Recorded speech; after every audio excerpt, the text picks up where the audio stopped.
The most important thing on which students need to focus on should be their education. Thoughts of safety should not even have to cross our minds. This is not true right now.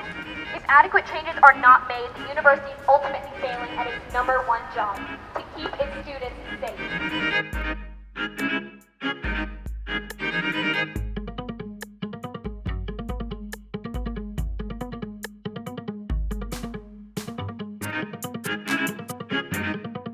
Clear that there's an issue on this campus, and it's clear that the administration needs to address it and soon.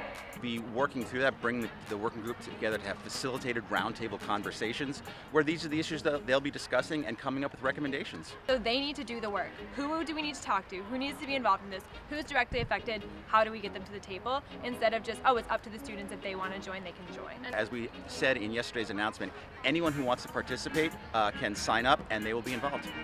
Not every student who needs to be at that table is going to actively reach out to the administrators to be part of that conversation.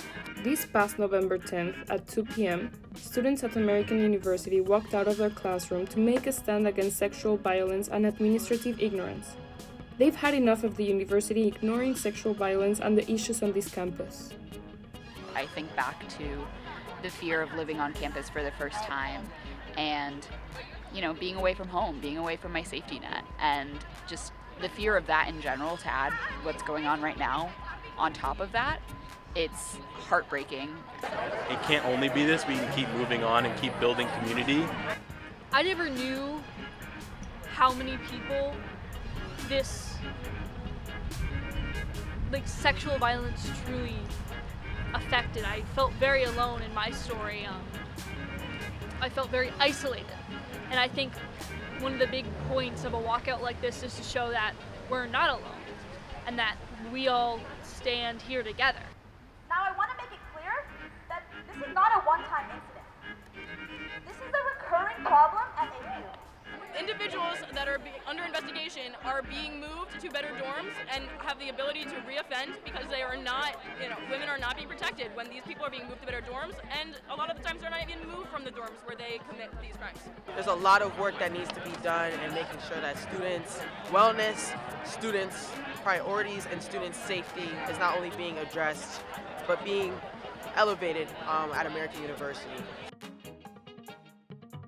It's always a lot of talk and no action. Things like, we're working to be better, we're working to do better, we're having conversations. They said that they were meeting with student leaders. We haven't heard anything from administration. And looking at it holistically, these are very complex issues with lots of different pieces, whether that be policies, safety, training, and so many more. So we've given them solutions. They don't need to create a working group to find solutions. We've given them the solutions. Now it's on them to implement. They're going to say, them. It's not just an issue of survivor justice. It's an issue of safety and feeling comfortable where you live, comfortable where you go to school. And right now people don't have that. It's a scary time to be new into a world and to have all this going on. So I'm here out of sympathy, I'm here out of support, and I'm here out of an anger for change. So, I think we're all kind of done with their talk and we're ready to see some action, or else we're just going to keep coming out here and keep shutting stuff down.